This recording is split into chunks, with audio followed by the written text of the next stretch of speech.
Buenos días a todos, a todas. Estamos nuevamente desde América Rebelde, en conjunto con la página La Rebelión se Justifica. Esta vez en entrevista con compañeros de Perú, el compañero Alex Miguel Gómez Falcón, estudiante de Derecho de la Universidad Nacional San Cristóbal, y también con la compañera Stephanie Alanya, ex vicepresidenta de FREDEPA, el Frente de Defensa de Ayacucho. El tema que hoy día nos convoca es la masacre que ocurrió el año 22, en diciembre, 15 y 16 de diciembre, en Ayacucho, en el contexto de el estallido social contra Dina la asesina, ¿cierto? Como le llaman en Perú, a esta nefasta presidenta represora, fascista, y ahí hubo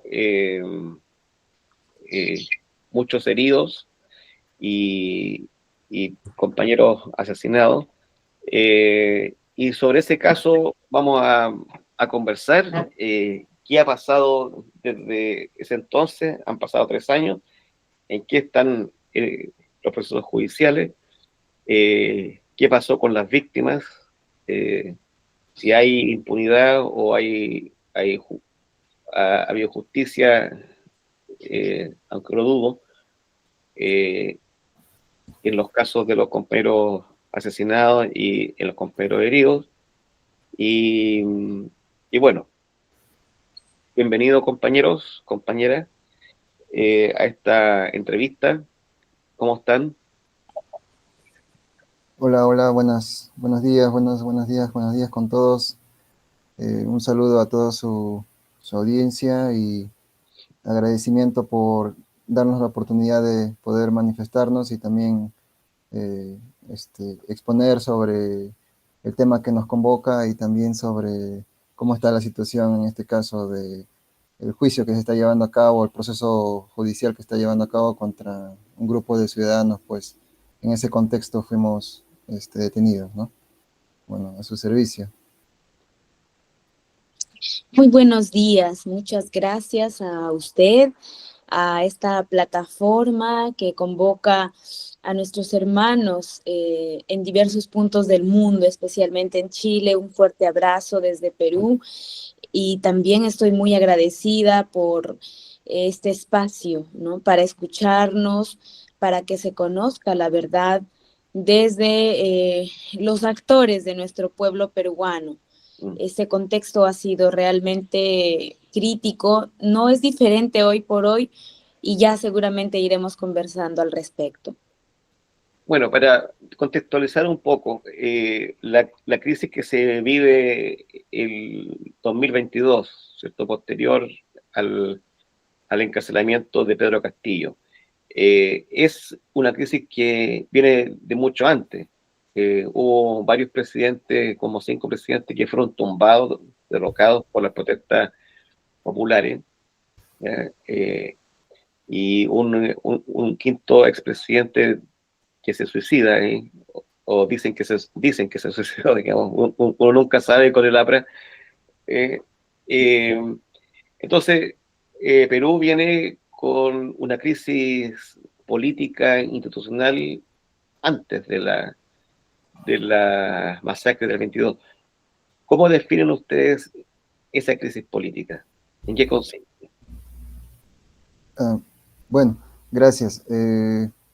Sí, efectivamente, hubo aproximadamente desde el año 2015, 16, en el Perú se iba, se estaba expresando una crisis, ¿no? En la cuestión, en los aspectos políticos, social, económico, pero es durante los últimos 9 años, se podría decir, 2016 en adelante, cuando la crisis política se agrava, ¿no? Se agrava de manera cada vez más aguda, ¿no? Y es una crisis que se da en todos los niveles del Estado y también en todos los niveles de gobierno, y también una crisis que también se da al interior de los partidos políticos, y que repercute pues en la sociedad peruana, ¿no? Y eso ha hecho que tengamos, como usted ha señalado, seis presidentes, creo, ¿no? Uno que desde la elección de Pedro Pablo Kuczynski en 2016, luego vino Manuel Vizcarra, 2019, si no me equivoco, o 18, perdón. Luego vino Manuel Merino por unos días, luego vino el señor Francisco Sagasti, que estuvo por unos meses, y el 2021 llegó Pedro Castillo, ¿no? Entonces, bueno, eso a todas luces expresa que no es un país que goza de estabilidad política, ¿no? Y que incluso la, la confianza de la ciudadanía respecto a su gobierno o a la forma en cómo se está de repente haciendo política también es muy cuestionado, ¿no? Entonces hay una desconfianza también de lo que se conoce como la democracia, en este caso las elecciones, la democracia representativa en nuestro país también, ¿no? Y es por eso que hoy en día vemos bastante descontento, ¿no? Al interior de la sociedad peruana. Entonces, ha sido pues, o es una crisis muy profunda, cada vez más fuerte. Expresa también, algunos llaman que expresa la descomposición en cómo se encuentra el Estado peruano. Y bueno,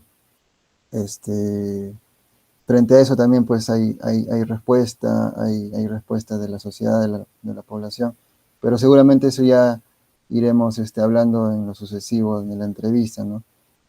Una cosa bien puntual que quería señalar para terminar esta intervención es que esta crisis se agudiza más con la llegada del profesor Pedro Castillo, un profesor eh,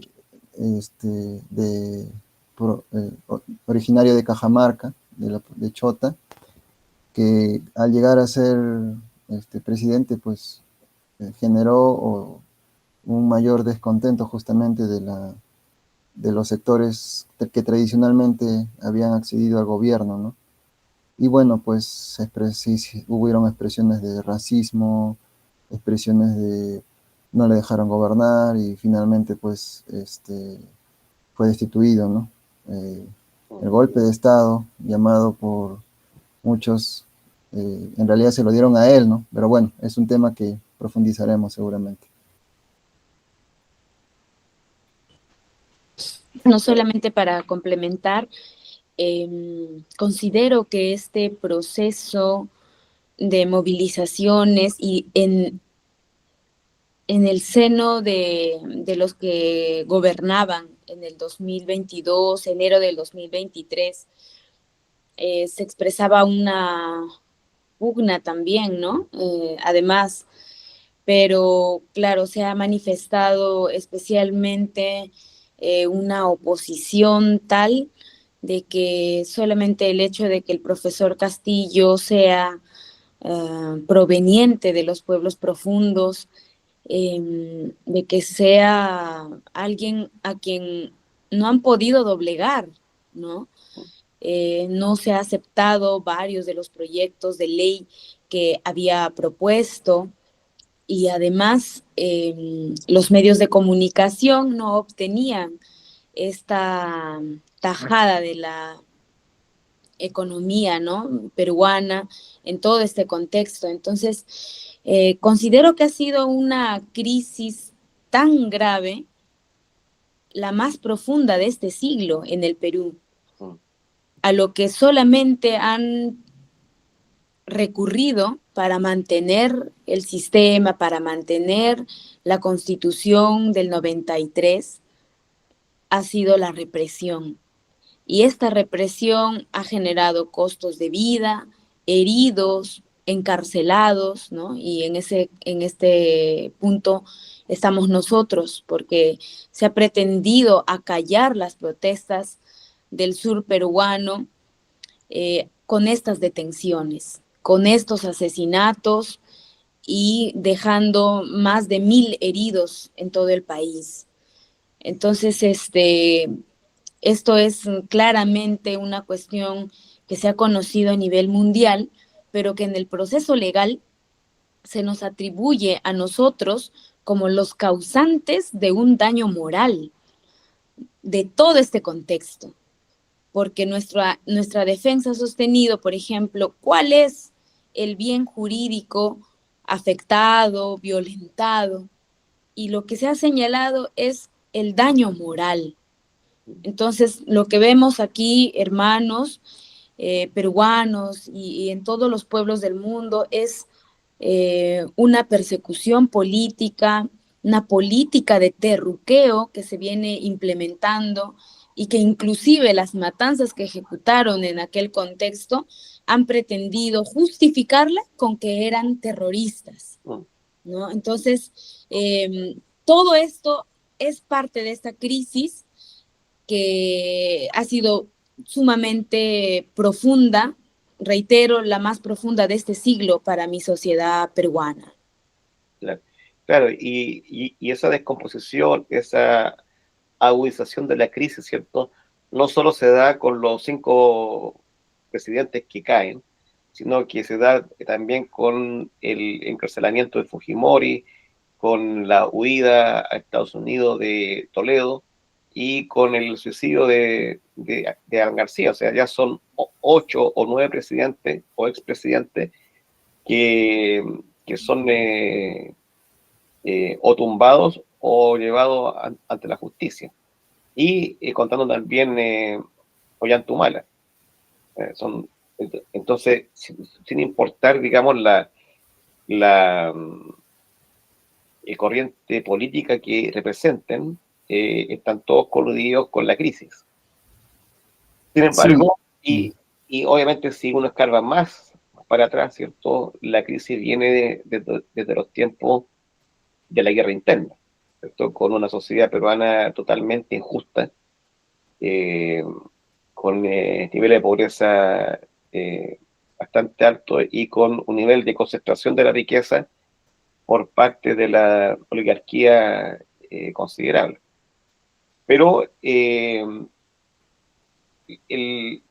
el gobierno más represivo, más sanguinario, ha sido el actual, de Dina, ¿cierto? Que se ha, digamos, escudado en el fantasma de este terrorismo, este concepto terrorista, digamos, para reprimir al pueblo, ¿cierto?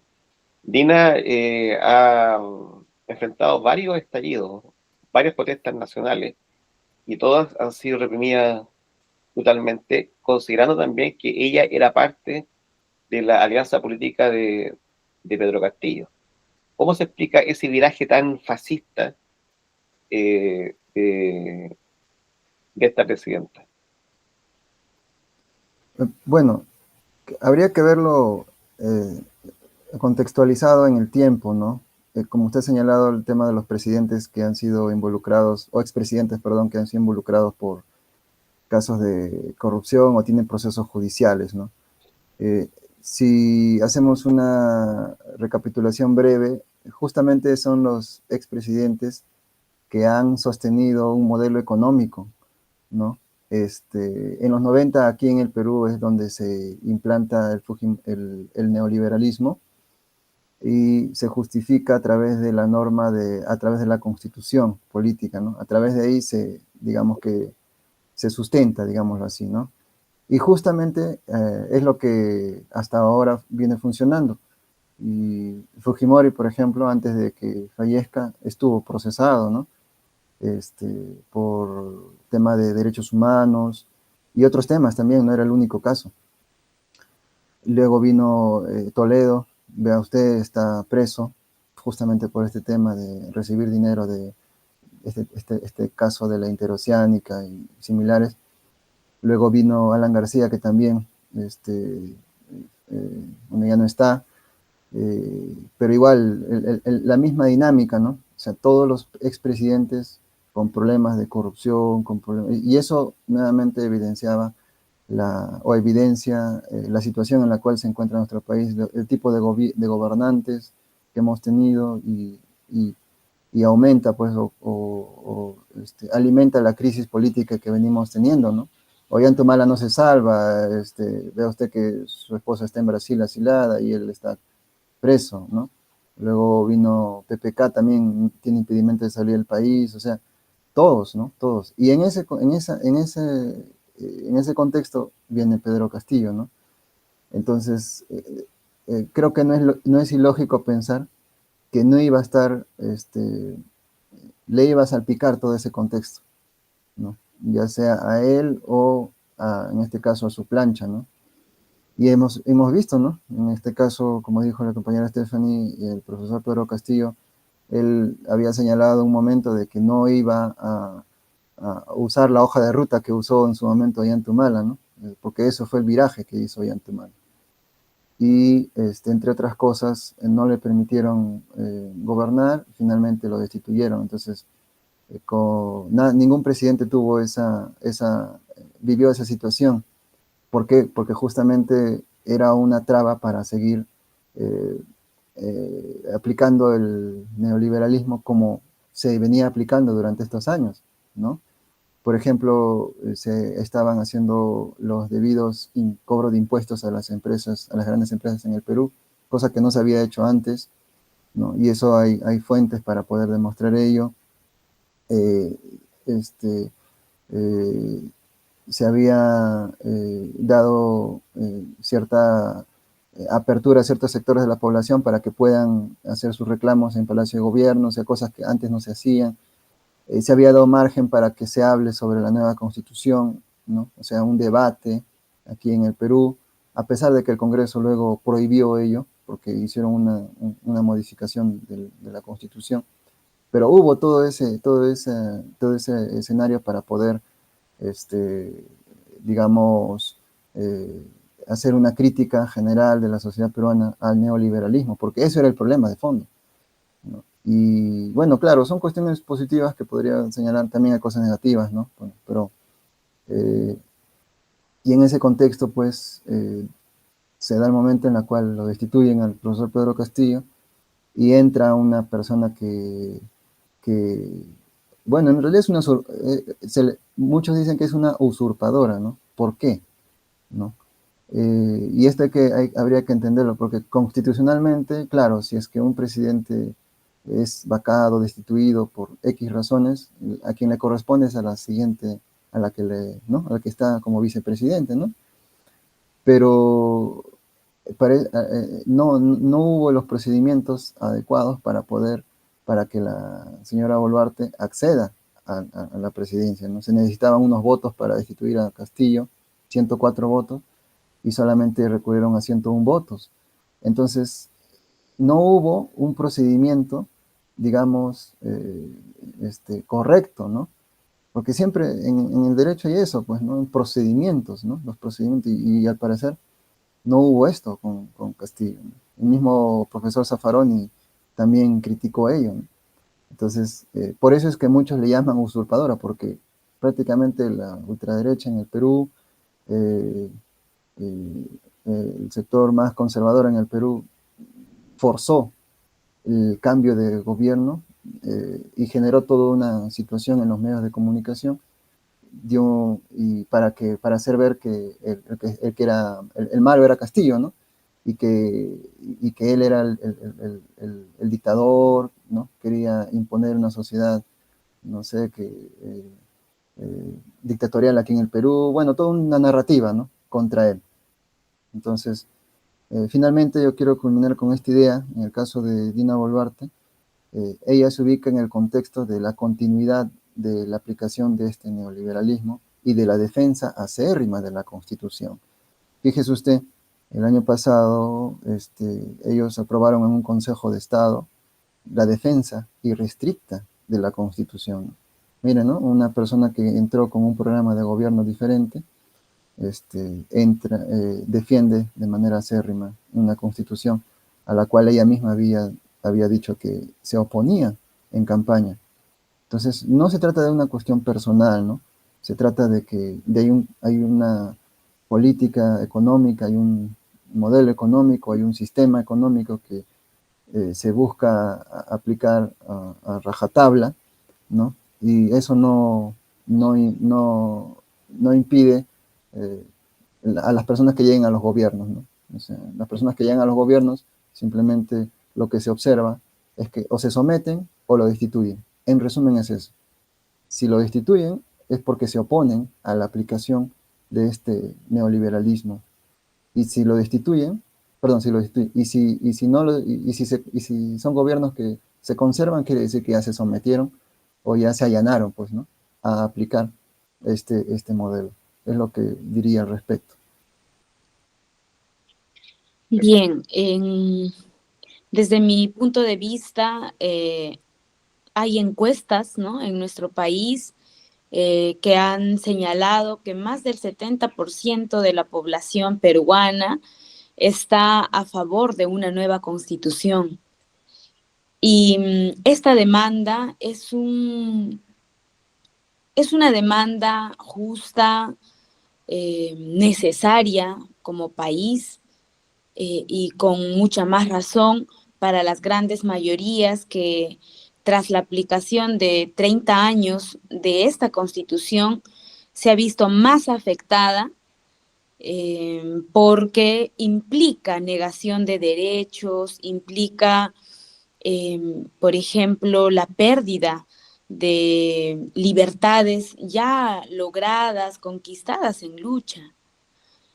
Esta Constitución, en términos muy simples, como decimos aquí en el Perú, ha generado que los ricos sean más ricos y los pobres aún más pobres, a tal grado que la extrema pobreza y la pobreza se ha incrementado. El desempleo en el país llega a cifras muy exorbitantes. Entonces, vemos que en general, en todos los sectores de nuestro país, esta Constitución ha generado perjuicios.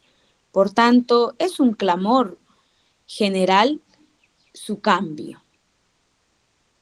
En lo que respecta a nosotros, tenemos directamente de palabras de la Fiscalía que esta consigna de una nueva constitución o que sea dada a través de una asamblea constituyente es una consigna terrorista. Lo que estaría señalándose que casi el 70% de la población está enarbolando una consigna terrorista. Y finalmente, es uno de los elementos de convicción de la Fiscalía para señalarnos que somos pertenecientes a un grupo subversivo, a una organización terrorista. Es decir, se nos viene judicializando nuestra participación política, nuestras opiniones, nuestras propuestas.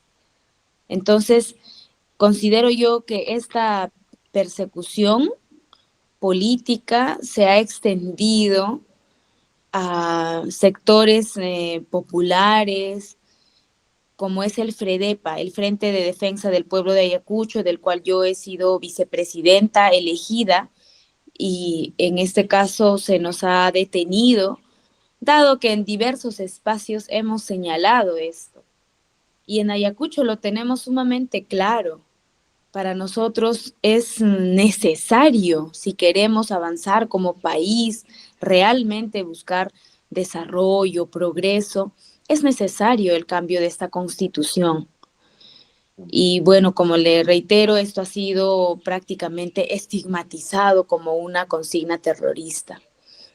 Por otro lado, no podría yo señalar de que este sea el gobierno más sanguinario, porque tenemos varios gobiernos pasados. Creo que la mayoría, si no es de manera directa como responsables políticos, también los hay como responsables en el sentido de haber defendido y sostenido una constitución y un sistema que de manera brutal, con armas, con balas, ha generado la muerte de nuestros hermanos, pero también está esa otra muerte lenta, porque es producto de la violencia sistemática ¿no? Y que defienden y que permiten. Entonces, viéndolo por donde lo veamos, creo que este y gobiernos anteriores han sido parte de eso, cómplices Claro. de esta violencia que finalmente se aplica contra las grandes mayorías. Y como el profesor Pedro Castillo no se ha sometido del mismo modo como casi todos los gobernantes de estos 200 años en mi país, ha sido prácticamente apresado y víctima también de esta violencia de la ultraderecha, ¿no? Que finalmente son quienes mandan en mi país. Claro, efectivamente, en el gobierno de Alan García se cometen dos masacres en los penales. En el gobierno de Fujimori está el caso de la toma de embajada de Japón, donde todavía los compañeros que ahí fueron asesinados están desaparecidos. Y claro, Perú, los gobiernos anteriores tienen una estela de sangre, pero impresionante.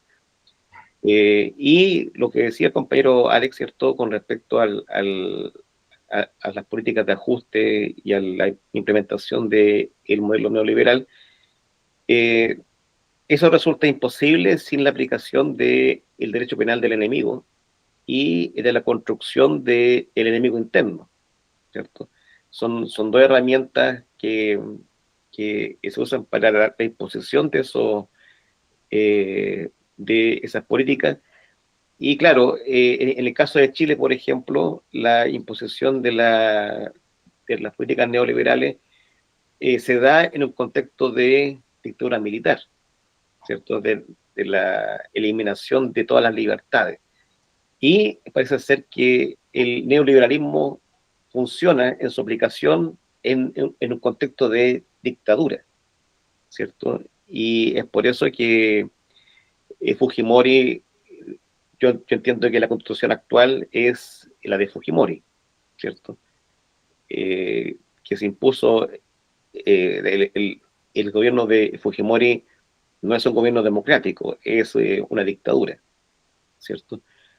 Y en ese sentido cobra sentido lo que hace la actual dictadora en Perú de imponer la defensa irrestricta a la actual constitución, ¿ya? Porque es lo que permite todas estas atrocidades y todas estas represiones.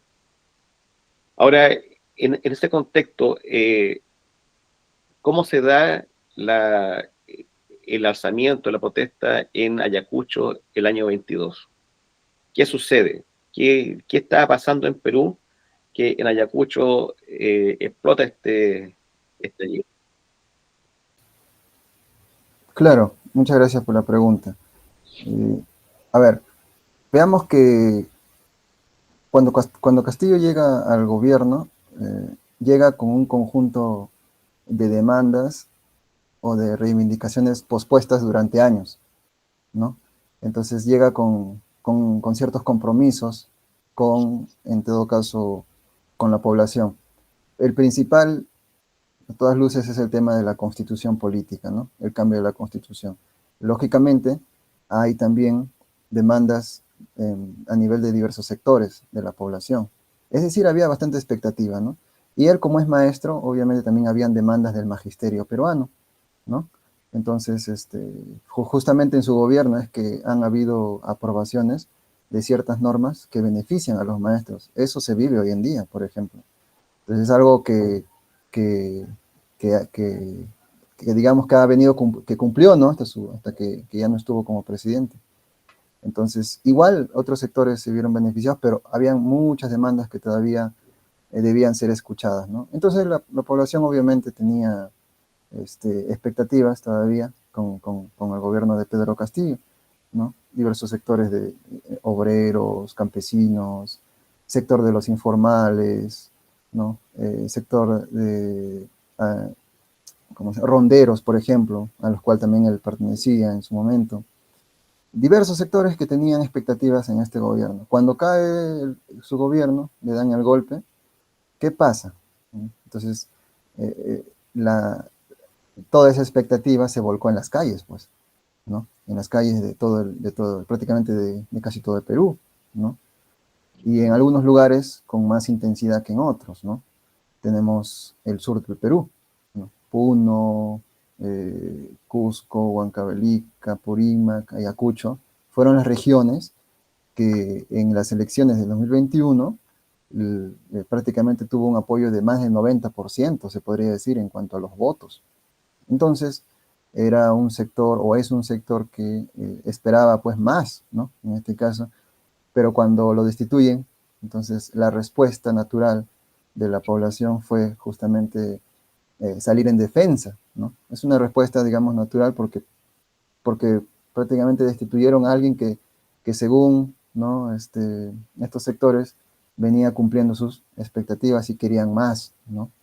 Y se da pues todo este movimiento, como usted lo señaló en un momento, conocido como estallido, ¿no? Entre diciembre de 2022, enero de 2023, y se extendió un poco hasta febrero, marzo, pero con menos intensidad. Entonces tenemos las protestas en Andahuaylas, ¿no? Ahí se dan los primeros muertos. Si no me equivoco es el 9 de diciembre.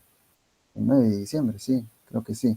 Donde ahí fallecen 11, creo, 11 o 9 hermanos, ¿no? Los asesinan. Ahí empieza. Luego viene Ayacucho el 15 de diciembre, fallecen 15, ¿no? Asesinan a Sí. 15, ¿no? Entonces luego viene Juliaca en enero, ¿no? El 9 de enero, que se da en Juliaca, que asesinan 19, si no me equivoco, ¿no? Y luego viene ya nuestra detención, el 12 de enero, ¿no? Entonces, que se entienda, pienso que se debe entender que las protestas se dan porque hay un conjunto de demandas que la gran parte de la población, gran parte de la sociedad peruana, tenía expectativas en el gobierno del profesor Pedro Castillo para que puedan ser atendidas, por no decir escuchadas mínimamente, ¿no? Y resueltas quizás, ¿no? Entonces, esa fue un poco la razón.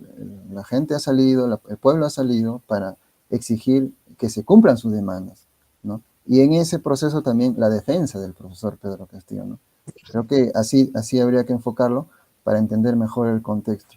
Entonces se da la represión brutal de parte del Estado, ¿no?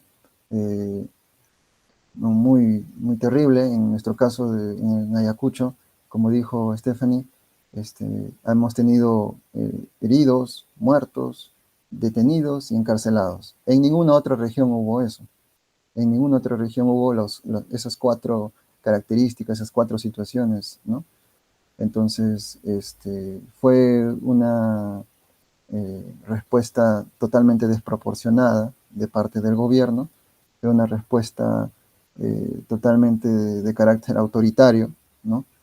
No con ánimos de resolver el conflicto social, sino con ánimos de aplastar el conflicto. Eso fue, ¿no? Y fuimos tratados, ¿no? La población que fueron asesinadas, los pobladores que fueron asesinados, fueron tratados como enemigos, ¿no? Del sistema. Fueron tratados como, no como discrepantes, sino como enemigos. Y al enemigo hay que barrerlo, hay que desaparecerlo. Esa es la lógica que tiene actualmente el Estado peruano, ¿no? Entonces el neoliberalismo viene con eso, ¿no? Viene con es como un paquete completo, ¿no? No solamente es una situación económica, ¿no?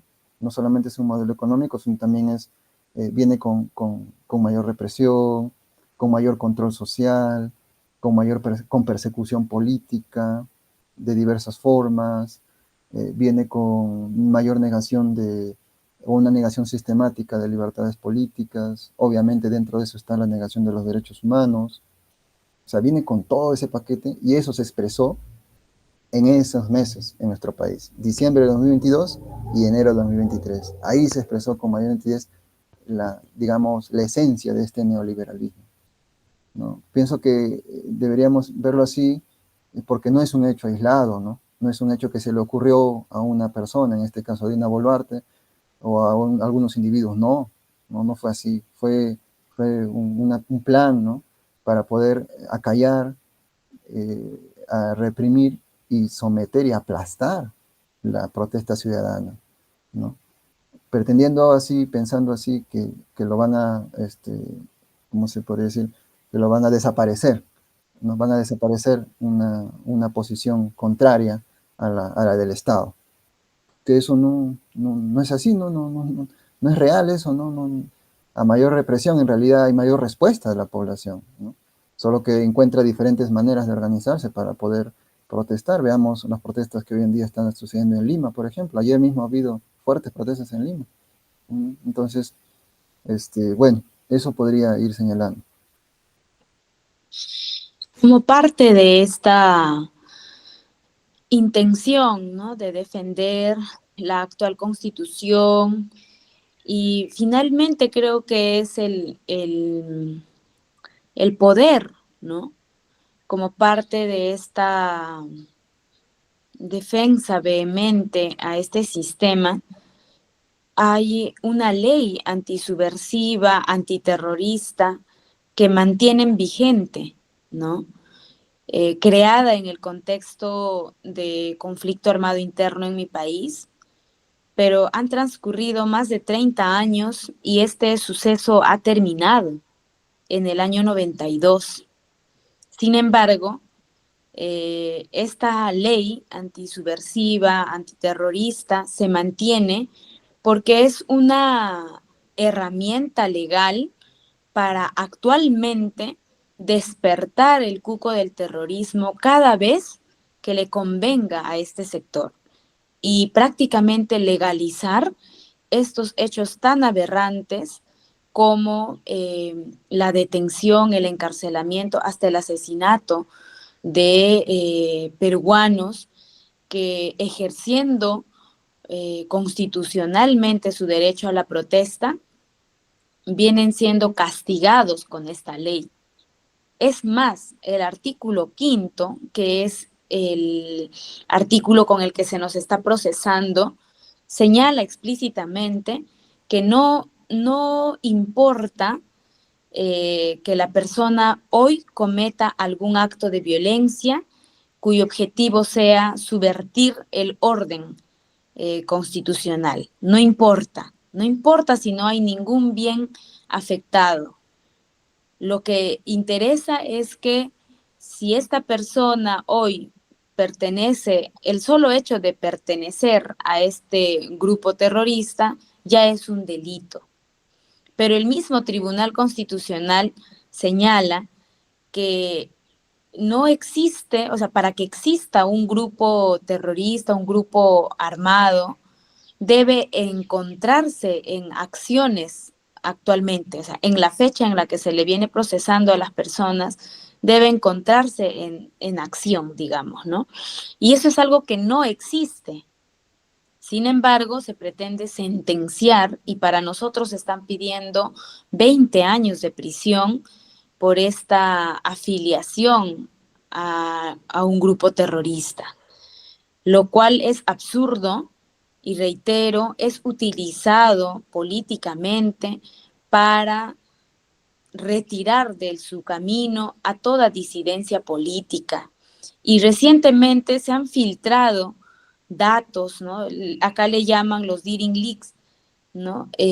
Porque esa información se supone de la inteligencia en el Perú, pero esto ha develado un seguimiento, un reglaje a periodistas de canales alternativos, artistas, dirigentes de colectivos, gremios, brigadas.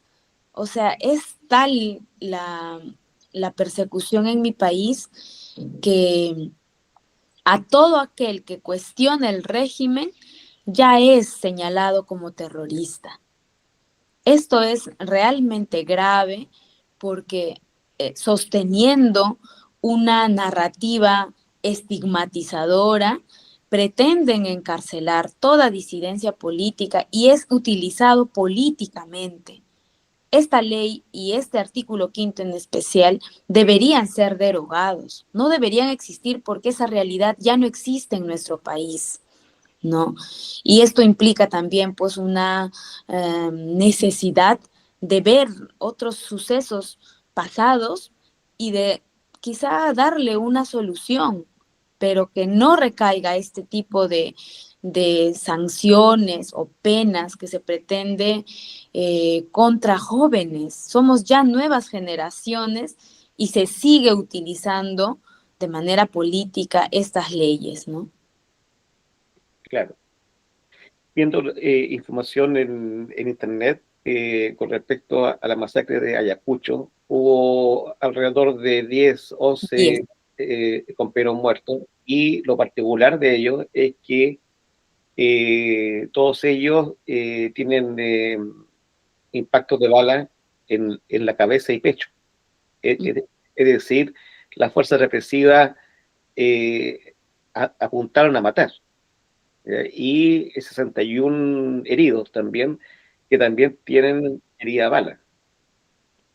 Es decir, ahí la represión no tuvo como finalidad la contención, sino que la eliminación de los que estaban protestando. ¿Mm? Ahora, lo que tú señalas, Stephanie, es alarmante porque el concepto de terrorismo, ¿cierto?, no se aplica, no se dirige solamente a las estructuras políticas, a los partidos revolucionarios, que sé yo, o a los movimientos armados, sino que a cualquier centro social, le hace sindicato, colectivo, o en el caso, por ejemplo, del Frente de Defensa de Ayacucho. Y eso, en cualquier parte, ¿cierto?, es una dictadura.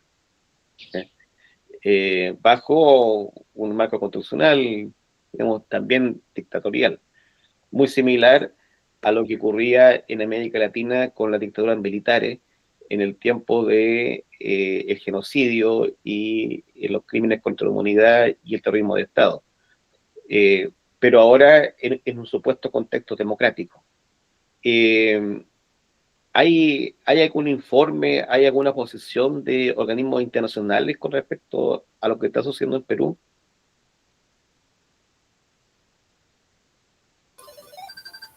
Uy, parece que ha tenido un problema. Ahí está. Volvió. Sí, creo que Stephanie. Sí, la pregunta fue directamente para mí. Sí.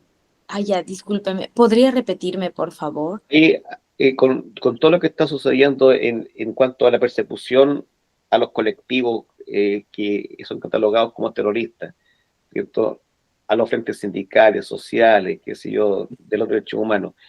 Eh, en cuanto a esa persecución, ¿existe algún informe de algún organismo internacional, alguna posición con respecto a lo que está ocurriendo en Perú? Claro, claro que sí. Recordemos que en este contexto, organismos internacionales como Amnistía Internacional y otros señalaron eh, que el gobierno peruano debería cesar esta represión, ¿no? Lo señalaron básicamente como una medida desproporcionada, ejecuciones extrajudiciales y una política de represión que no corresponde, ¿no? Y es más, hicieron un llamado para que esto cesara.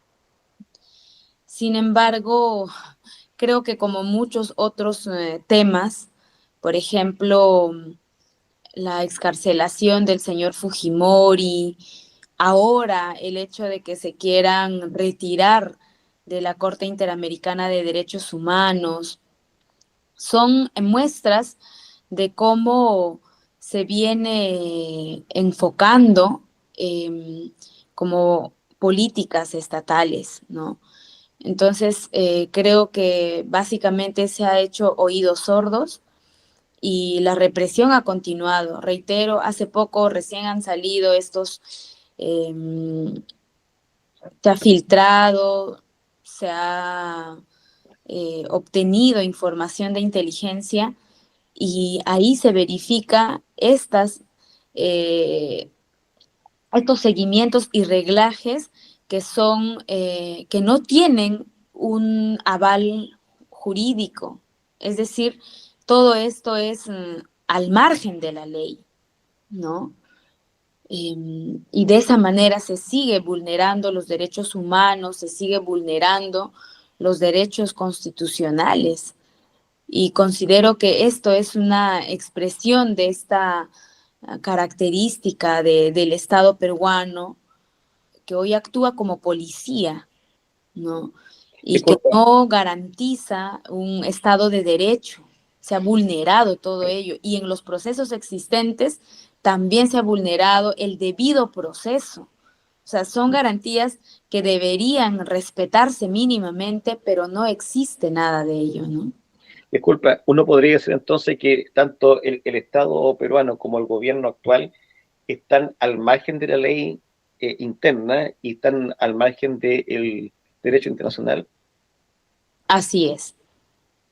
Ya, y aún así, eh, al estar al margen, siguen gobernando, siguen haciendo tratados económicos con otros países. Por ejemplo, en el caso de Chile, que Boris, ¿cierto?, se plantea como el defensor universal de los derechos humanos, mantiene buenas relaciones con el gobierno de esta señora.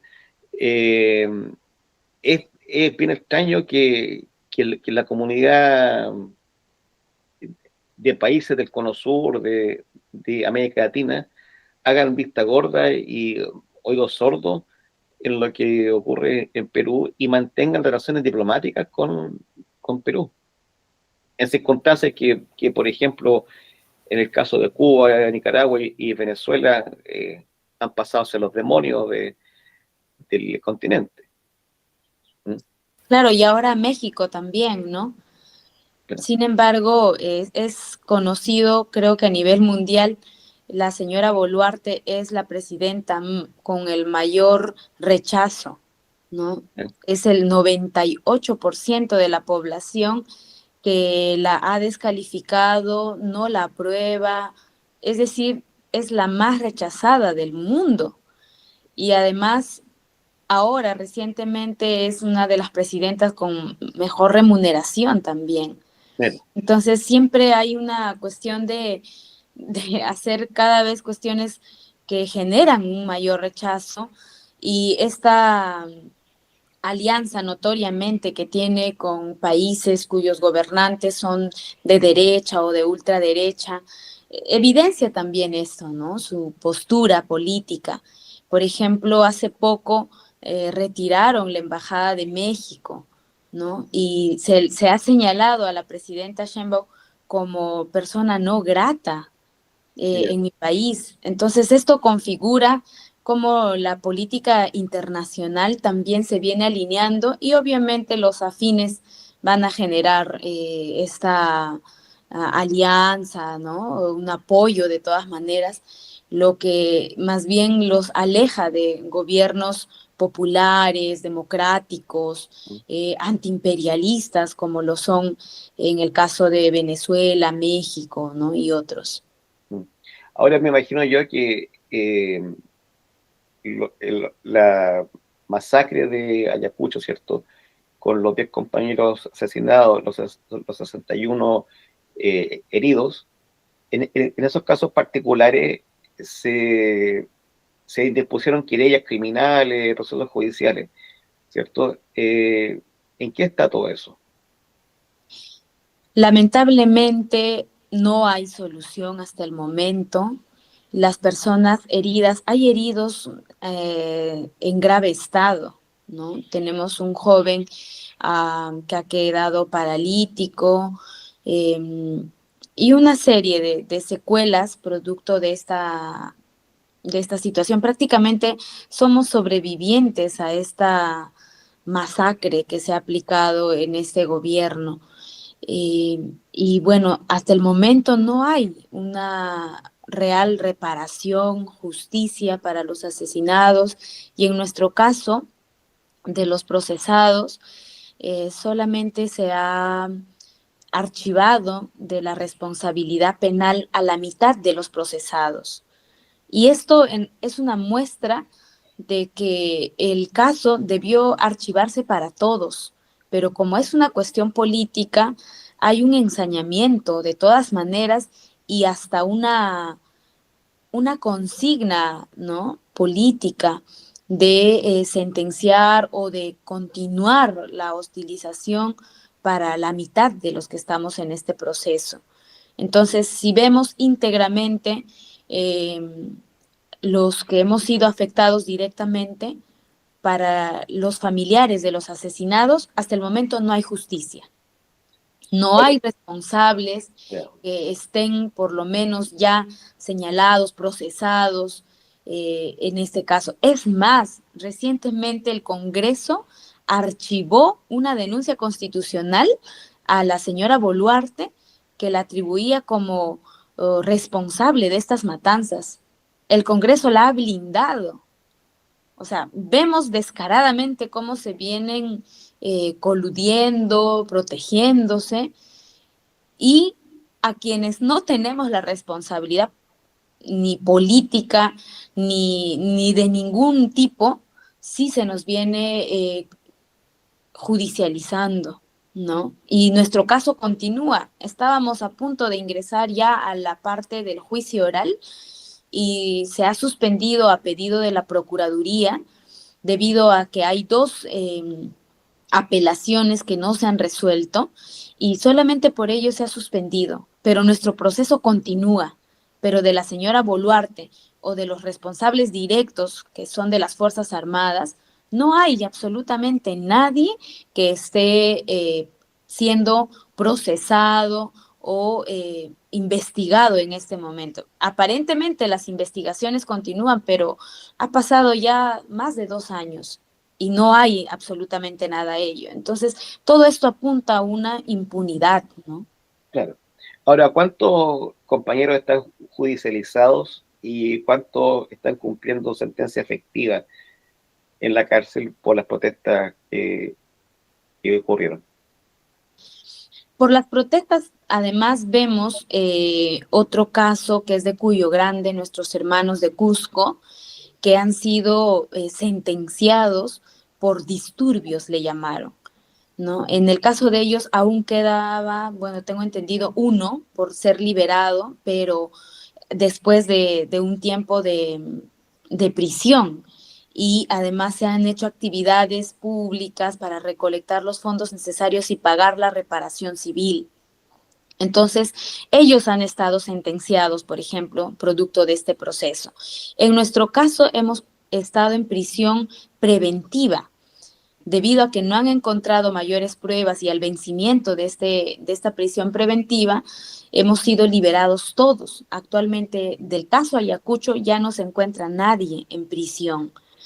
Y la mitad, o sea, 4 de los del caso Ayacucho, vamos a pasar a un juicio oral para, obviamente, determinar esto, ¿no? O sea, actualmente no nos encontramos ninguno de nosotros en prisión, pero pretenden sentenciarnos a 20 años, ¿no?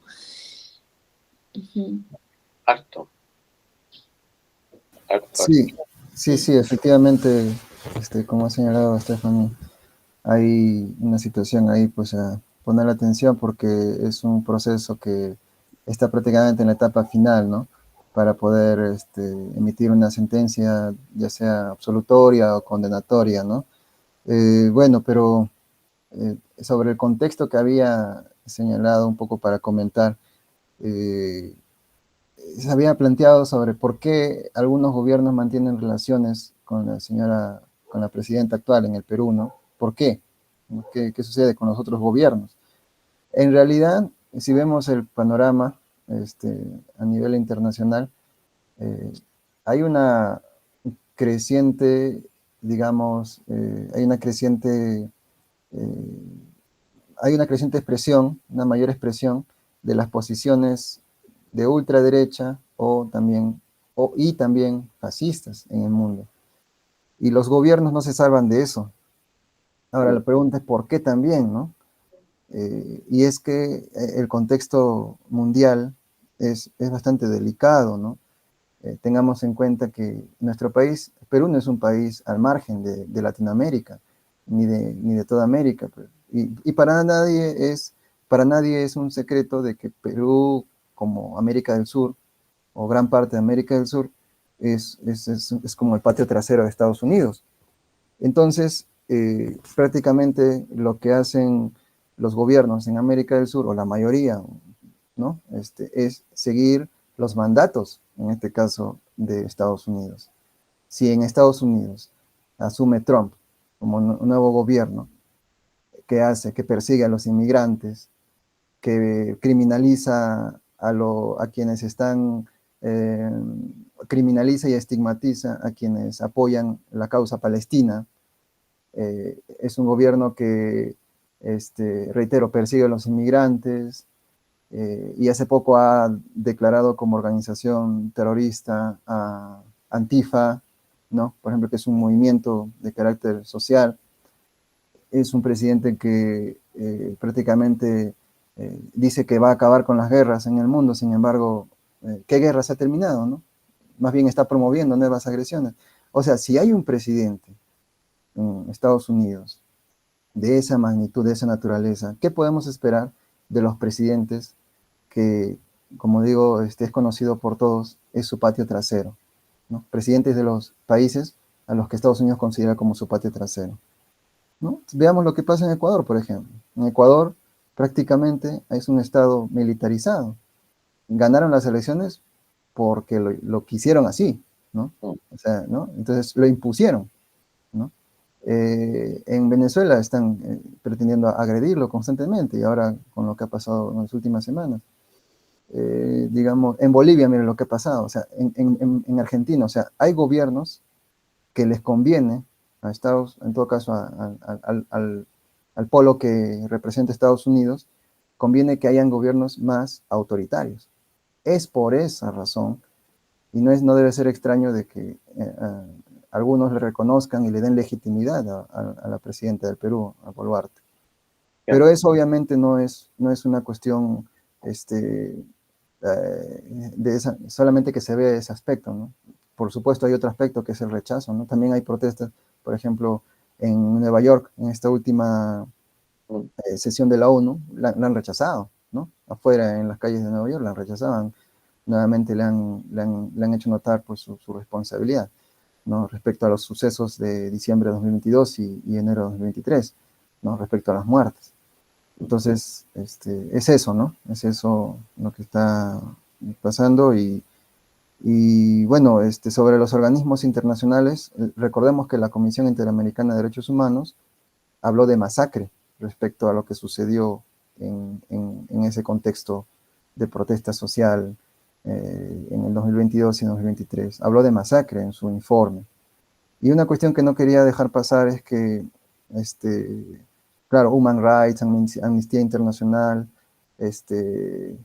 la misma ONU, la ONU señaló de que el artículo 5 de la legislación antiterrorista en el Perú debería ser reinterpretada, ¿no? Ser reinterpretada. Y es con lo cual es una herramienta, un instrumento político legal que hoy en día el Estado peruano lo viene aplicando para perseguir y procesar judicialmente a todo aquel que discrepe o que señale planteamientos que no le guste, por así decirlo, al gobierno, ¿no? Entonces, esa herramienta en nuestro país es clave que los sectores sociales, los partidos políticos, los movimientos de izquierda lo tengan claro para poder salir en defensa de nuestros derechos en mejores condiciones, ¿no? ¿Por qué? Si uno se agrupa, por ejemplo, en un sindicato, puede ser procesado por el artículo 5 de la legislación antiterrorista. Si uno sale a protestar por nueva constitución, puede ser procesado por el artículo 5 de la legislación antiterrorista. Si uno critica al gobierno X, también puede ser procesado por el artículo 5 de la legislación antiterrorista. Entonces es una cuestión que hay que ponerle bastante atención. Y no es solo que sucede en el Perú. Estoy seguro que en cada país están endureciendo esas normas, ¿no? En Argentina, por ejemplo, están endureciendo sus normas respecto al tema de las protestas, ¿no? Las protestas. Bueno, eso, ¿no? Bueno, en Chile, para que ustedes sepan, hay 140 presos políticos, ¿eh? Y de los cuales su mayoría son compañeros mapuche, eh, libertarios, anarquistas, y durante todo el gobierno de Boric, ¿cierto?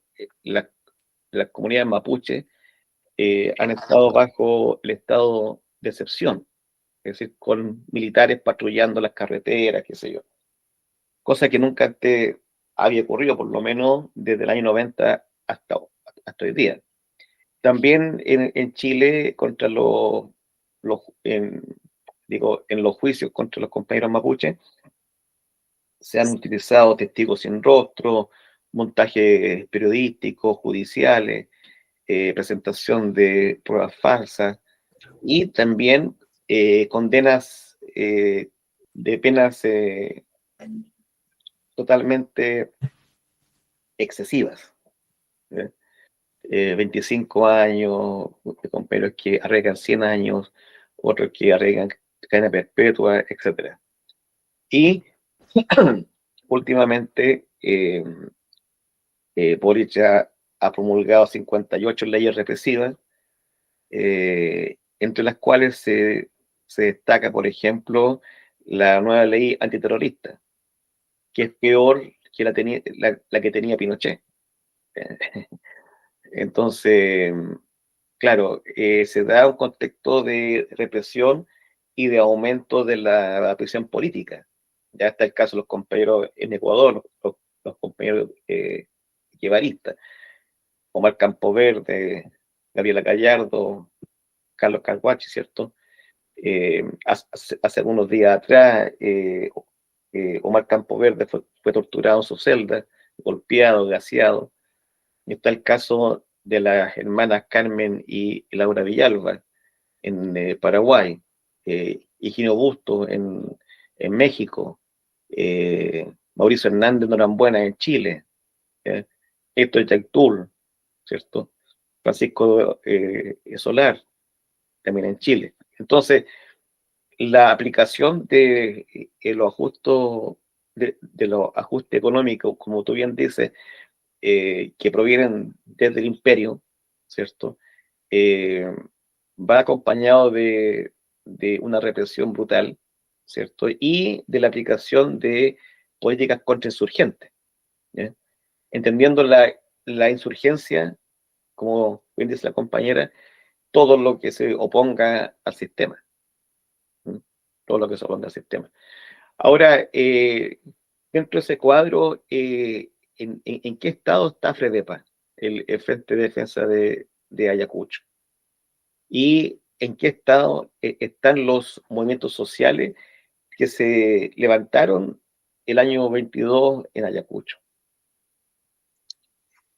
Bien, el Frente de Defensa del Pueblo de Ayacucho es una organización histórica que tiene más de 50 años de existencia, ¿no? Actualmente está vigente. En la gestión están nuevos dirigentes debido a nuestras detenciones. El trabajo tuvo que continuar y se convocaron a nuevas elecciones y se viene haciendo de todas maneras un trabajo. Esta es una organización representativa de toda la región de Ayacucho. De todas maneras ha generado un impacto negativo sobre las organizaciones populares en general en todo el sur peruano especialmente. Podría decir que en el Perú en general, pero muy en especial en el sur. Hay ciertamente una desmovilización, ¿no? Lo que por contraparte en Lima se viene dando mayor activismo en sectores juveniles a raíz de esta ley, ¿no? De las AFPs. recientemente, ya son 2 semanas que se vienen movilizando, especialmente la juventud, pero también salen otros sectores. Entonces, de todas maneras, estas políticas de represión pretenden inmovilizarnos, pretenden amedrentar, ¿no? Y ahora, por ejemplo, en Lima, la semana pasada se ha detenido a un joven, creo que el día de ayer también hubieron detenciones, todavía no lo tengo confirmado, pero la represión ha sido brutal, ¿no? O sea, hay heridos. Y esto es una forma ya de cómo se viene gobernando debido a toda voz discrepante, ¿no? En defensa, la población sale en defensa de sus derechos y es respondido con represión. Y esto genera en un sector, sí, una desmovilización, pero en otro sector, viendo la justeza de estas luchas, más bien mueve a seguir movilizándose, ¿no? Llama a esta mayor movilización. Han habido también algunas otras acciones de solidaridad con el pueblo de Palestina. Todavía es quizá poco esto, pero está creciendo, ¿no? Y como vemos en otros países también, ¿no? Esta solidaridad internacional con el pueblo palestino se sigue manifestando y el Perú no es indiferente a esta situación, ¿no? Ahora, las protestas que han ocurrido últimamente en Perú es la continuación de lo que ocurrió el año 22 y 23. Son prácticamente las mismas demandas dentro también de la misma crisis política que se viene arrastrando. Sí, bueno, eh, ciertamente las protestas que están dándose en los últimos días, las últimas semanas, evidencian el descontento por parte de la población peruana, del pueblo peruano, ¿no? Lo que hay que ver es que el pueblo nunca deja de luchar, ¿no? Eso a pesar de la represión, ¿no? Siempre se manifiesta, siempre está ahí expresando su descontento y poniendo evidenciando sus demandas, ¿no? Los transportistas en el Perú, porque hay un problema también como parte de la crisis, es el tema de la seguridad, ¿no? Te habrá escuchado el problema de la seguridad en el Perú. Prácticamente estamos llegando a índices de inseguridad, sobre todo en la parte de la costa, buena parte de la costa y bueno, otras regiones, que evidencian una crisis muy, muy profunda también en ese aspecto, ¿no? La inseguridad, ¿no? El tema de las extorsiones. Entonces los transportistas también están manifestándose, se están organizando, están respondiendo. También tenemos el caso de los jóvenes, como dijo Stephanie, en el tema de la AFP, pero no solamente por eso, ¿no? También están el magisterio, también hace poco estaban ellos exigiendo el tema de las pensiones para los jubilados, ¿no? Los estudiantes, por ejemplo, hace poco, no sé si habrá visto, han salido a San Marquinos, en la Universidad de San Marcos, en defensa de la universidad pública, la educación pública, ¿no? Contra la privatización. Hace tiempo que no se veía eso en las universidades, hace mucho, mucho tiempo que no se veía eso. Digamos que dentro de su plataforma vaya textualmente eso, ¿no? Contra la privatización. Hace tiempo que no sé. Otras veces protestaban también por cuestiones internas, pero esta vez lo que se ha hecho pues en la Universidad de San Marcos ha sido una demanda de carácter nacional, ¿no? No sé si ellos habrán dado cuenta de eso, pero ha sido una reivindicación muy, muy, muy, muy fundamental, ¿no? Muy, muy buena. Entonces, reitero, ¿no? El pueblo nunca deja de luchar. Entonces, ahora sí es una continuación, como usted señala, de las protestas del 2022-2023. El tema en ese contexto, lo que estaba claro era el pedido de nueva constitución, por ejemplo. Era clarísimo eso, ¿no? La gran mayoría de organizaciones sociales, movimientos políticos, o organizaciones populares, el mismo Frente de Defensa, su principal bandera era el cambio de constitución. Hoy en día, y eso era prácticamente un consenso, ¿no? Hoy en día eso no está muy claro en las protestas ciudadanas, en las protestas sociales, lamentablemente, cuando ese realmente debería ser el principal, digamos, la bandera de lucha, guía, digamos, por así decirlo, de todas las demás banderas, ¿no? El tema de la constitución, el cambio de la constitución mediante una asamblea constituyente. Eso no es igual en el contexto, ¿no? Lamentablemente es diferente, ¿no? Pero lo cierto es que hay un descontento que se está generalizando, no solamente es contra una demanda en específico, sino en realidad es contra el neoliberalismo, ¿no? El trasfondo es ese, ¿no? La esencia de las protestas es esa, ¿no? Ahora una consulta, la, la represión, las prácticas represivas, todo eso, varía según dónde se dé, por ejemplo, en la zona urbana, en el campo, en el alto, ¿es distinto? Es muy interesante la pregunta, porque justamente hay unos, en ese contexto, cuando hubo la masacre, el asesinato de nuestros hermanos aquí en el sur peruano, decían, ¿no? Mira, en el 2020 asesinaron a Brian e Inti, un caso emblemático, quizás habrán escuchado también el tema de Brian e Inti, Brian Inti Sotelo y Brian, no me acuerdo su otro apellido, que inclusive hasta ahora creo que no hay una atención por parte del Estado respecto a ese punto, ¿no? El tema de derechos humanos está muerto prácticamente. Entonces, pero ellos fallecieron en Lima, ¿no? Y fíjese usted la respuesta que hubo de parte del gobierno, ¿no? Cuando falleció en Lima, o de los sectores que están en el poder, ¿no? Prácticamente tuvo que renunciar a este señor Merino, ¿no? Frente a esa situación. ¿Y qué pasó en contraparte? En 2022, diciembre y enero de 2023, fallecieron más de decenas de ciudadanos peruanos. ¿Y qué pasó? ¿No? El gobierno no le importó, ¿no? ¿No? Al gobierno de Boluarte esas muertes no le importan. Y llegaron al punto de decir de que son muertes generadas por ellos mismos, ¿no? O sea, mire la entraña, ¿no?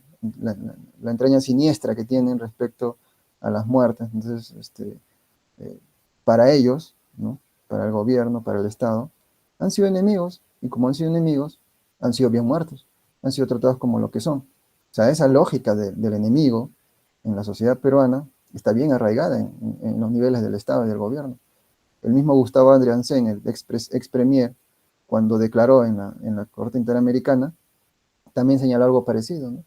Son este tipo de personas, con este tipo de pensamientos, los que están en el Estado y hacen una diferenciación, pues, ¿no? Por ejemplo, el ministro Quero, ¿qué dijo?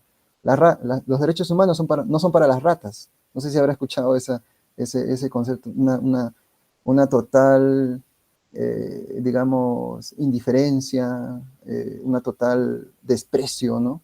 Por el pueblo peruano. Ese Claro, ministro nunca fue censurado. esas expresiones como rata, como todo eso, en el fondo es deshumanizar al oponente, ¿cierto? Y cuando se le quita todo vestigio de persona, de humanidad, claro, pasa a ser una cosa. Y como cosa, ¿cierto? Se le puede hacer cualquier barbaridad. Que es lo mismo que ocurría acá en Chile con la dictadura de Pinochet, ¿cierto? Hablan de humanoide con respecto a los comunistas subversivos, terroristas, qué sé yo. Hay un artículo, hay una portada de, de un diario reaccionario, la segunda, eh, ¿cierto? Que titula Exterminados como ratas, ¿cierto? En relación a un falso enfrentamiento. También la dictadura de Pinochet, ¿cierto? Cuando encontraban a compañeros fusilados en la calle, eh, decía que eran por enfrentamiento entre militantes subversivos, ¿cierto? Entonces es muy indicativo que los argumentos que utiliza el poder en Perú son calcados a los que utilizaba Pinochet en Chile. Cuando hay una conciencia tan evidente en la táctica y en el discurso, es porque estamos frente a una dictadura. No, no es más que eso. Ahora con todo eso, eh, ¿cuál es el camino a seguir de FEDEPA, de ustedes, de los organismos sociales en Ayacucho? Creo que el pueblo peruano ya lo sabe, ¿no? hay una consigna que se dice, sin luchas no hay victoria. Así que el camino es la lucha, seguir trabajando por justicia, libertad, real democracia. Y bueno, a ello hay que sumarle pues una amplia unidad, ¿no? Es necesaria. Y creo que esa es la labor y no vamos a desistir en ello, ¿no? Actualmente estamos nosotros impulsando también una lucha legal, ¿no? Prácticamente es un juicio con carácter político el que vamos a enfrentar y por eso llamamos a toda la población en general que se puedan sumar a la absolución de este caso, ¿no? Y de esa manera estaremos contribuyendo a que no queden precedentes como ya los hay en realidad. El caso Perseo en el Perú ha sido, creo que la primera sentencia por ideas, ¿no? Y con ese precedente se pretende encarcelar también al caso Ayacucho, a los que estamos inmersos en este caso. Considero tan nefasto, tan injusto todo esto y llamo desde aquí a su comunidad, a todos los peruanos en el exterior, a sumarse y pedir la absolución de los dirigentes del caso Ayacucho. No permitamos que estas políticas de terruqueo se implanten y perjudique a más dirigentes sociales, a aquellos que protestan. Creo que son nuestros derechos los que estamos ejerciendo y no deben ser encarcelados. Estos temas se debaten, se discuten, no deben ser resueltos en los tribunales. Eso sería lo que correspondería en una sociedad democrática. Sin embargo, vemos que esto en nuestro país no es así, no es cosa tan diferente a lo que viene sucediendo en otros países de nuestra querida Latinoamérica, pero es necesario ahora unirnos justamente para continuar luchando. Sí, Así es. sí, Compañero bueno, Alex. sí, al respecto, ¿no? También coincido totalmente respecto al camino del pueblo, al camino de la lucha, al camino de la lucha por la defensa de nuestros derechos. Eh, en este caso, el problema, como decía anteriormente, los pueblos y el pueblo peruano pues, nunca deja de luchar, ¿no? Siempre, siempre se manifiesta, siempre expresa su rechazo, su incomodidad y también suele organizarse. El problema sucede generalmente, y es lo que se observa también, es bajo qué orientación, bajo qué dirección justamente luchan estos pueblos, ¿no? Y creo que en esa búsqueda, eso también es una lucha también, ¿no? Valga la redundancia, ¿no? Al interior de los pueblos, ¿no? En este caso también de los organismos dirigenciales o populares, como en este caso el Frente de Defensa, sindicatos del magisterio, etcétera, etcétera, ¿no? Creo que en todos los países, si no hay una dirección justa, consecuente, pues también lamentablemente el pueblo no tiene realmente sus reivindicaciones tal y como lo quisieran, ¿no? Eso yo podría decir en general, ¿no? En este caso, la perspectiva respecto al pueblo peruano, la lucha por la nueva constitución, la lucha por que se permita la participación política a verdaderos tribunos del pueblo, porque lo cierto es que con este contexto electoral, porque en Perú ya entramos a contexto electoral, y la ley electoral pues, peruana lamentablemente cierra el paso a quienes no les conviene y les abre el paso a quienes, digamos así, les conviene, por así decirlo, ¿no? Entonces, esa también es una lucha, ¿no? Es una lucha del pueblo legítima, obviamente, por quienes tienen una posición disidente, discrepante del sistema, del status quo, tienen derecho a participar en la vida política, ¿no? No solamente es luchar pues desde afuera, sino también desde adentro, eso es un derecho que no debemos tampoco abandonar. Ahora, respecto a nosotros, estimado compañero, respecto a los procesados del caso Ayacucho, tenemos también nuestra propia lucha, ¿no? Se podría decir así, en los tribunales, ¿no? Porque tenemos aquí una situación, ¿no? A nosotros tenemos, digamos, prácticamente casi todas las instituciones en contra nuestra, ¿no? tenemos la fiscalía que propone encarcelarnos de 20 a 25 años, tenemos el Poder Judicial, que muchas veces también se mueven por presión política. Usted sabe, hoy en día muchos jueces se mueven por presión política. Tenemos la policía, ¿no? Tenemos a los medios de comunicación prácticamente en contra nuestra, ¿no?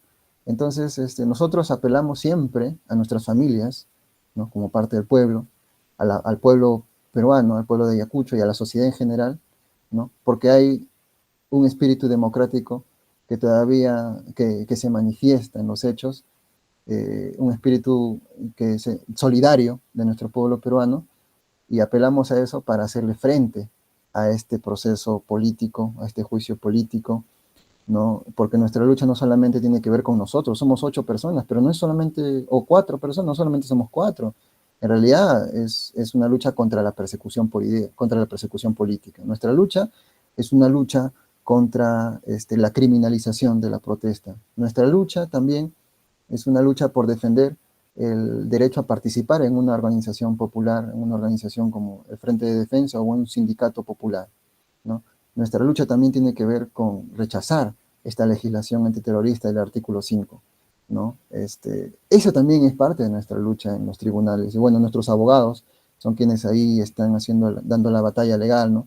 Nuestras defensas. Y nosotros, como procesados, en este caso Estefan y mi persona, salimos también a dar a conocer en qué se encuentra el proceso, a denunciar las arbitrariedades que vienen cometiendo con nosotros y que se han cometido, ¿no? Nosotros hemos estado presos, ¿no? Nosotros hemos sido presos políticos, y por eso también entendemos, y la solidaridad y un abrazo fuerte a los presos políticos chilenos, del pueblo chileno, no solamente de ahí, sino también de todos los pueblos de Latinoamérica, ¿no? Presos políticos que han sido encarcelados por defender causas justas, ¿no? Con esos presos políticos nosotros nos solidarizamos porque sabemos lo que ellos han atravesado o vienen atravesando en estos momentos.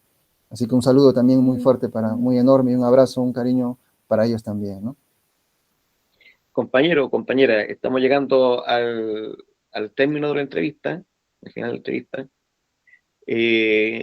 Solamente decir que la página de América Rebelde y su canal está a su disposición para que lo que ustedes necesiten, ¿ya? Y esperamos también encontrarnos en un futuro cercano, ¿ya? Para saber cómo va la cosa ya en Perú, cómo van los juicios, los avances, ¿cierto? Y esperar que con las recientes protestas que han habido, ¿cierto? Y con las convocatorias a paro, qué sé yo, el pueblo peruano conquiste sus demandas y en el mejor de los casos que tumbe a esta dictadura, a esta presidenta tan nefasta que hay en Perú. Y obviamente que se alcance la justicia plena, ¿cierto? En los casos de los compañeros asesinados, de los compañeros heridos, libertad plena en todos los casos de compañeros judicializados y con procesos abiertos. Y bueno, invitarlo a ser parte de esta página América Rebelde y tener la confianza de usarla para los fines que ustedes estimen convenientes. Muchísimas gracias. Gracias a usted y a todos quienes ya siguen esta página América Rebelde. Muchísimas gracias por esta apertura, esta disposición, y creo que esta es la característica del pueblo latinoamericano, ¿no? Una rebeldía justificada y que siempre ha buscado el avance de la humanidad, ¿no? Y en eso estamos hermanados, así que reciban desde Perú un fuerte abrazo con la alegría, el entusiasmo de que estas luchas cada vez serán más unidas, ¿no? Más coordinadas quizá, y en busca de esta tan soñada libertad, democracia, ¿no? Un fuerte abrazo para todos y muchos éxitos en todo el trabajo que viene usted también realizando de visibilizar estos temas tan necesarios y que los medios tradicionales o convencionales no, no las discuten, ¿no? Entonces agradecemos profundamente el interés de difundir nuestro caso y estaremos recurriendo a usted para seguir comentándoles cómo va nuestro caso. Muchísimas gracias a usted, un fuerte abrazo. Muchas gracias. Sí, compañero, muchas gracias, ¿no? Nuevamente reiterarle el agradecimiento por la solidaridad, la paciencia también con nosotros y también la predisposición a poder contar con este medio de comunicación, ¿no? En este caso, para nosotros es muy relevante tener la más amplia tribuna posible para poder exponer nuestro punto de vista respecto a diversas temáticas y en particular respecto a nuestro caso, ¿no? Nuestro proceso. Nos ayuda un montón y bueno, creo que esa expresión de la solidaridad popular que existe entre los pueblos latinoamericanos, los pueblos pues que luchan por causas justas, no solamente en esta parte del mundo, sino también en otros lugares, ¿no? A nivel mundial. Europa, hemos recibido también apoyo de peruanos que viven por allá. Sin embargo, pues nos causa bastante alegría y nos entusiasma bastante que pues un medio cercano del pueblo, un medio del pueblo chileno, un pueblo hermano nuestro, ¿no? Que tenemos motivos en común para seguir luchando. Y ese es el agradecimiento hacia usted, hacia su medio de comunicación. Muchas gracias nuevamente por permitirnos dirigirnos en esta plataforma a sus seguidores y a todos los pueblos de América Latina y del mundo, ¿no? Un abrazo para usted, un abrazo para Stephanie, muchas gracias. Un abrazo y recordarle y contarle que uno de nuestros lemas es: cuando el sistema y la ley se hace tiranía, la rebelión se justifica. Así que un abrazo grande, compañero. Hasta luego. Un Hasta abrazo. luego. Chao, chao. Hasta luego, muchas gracias.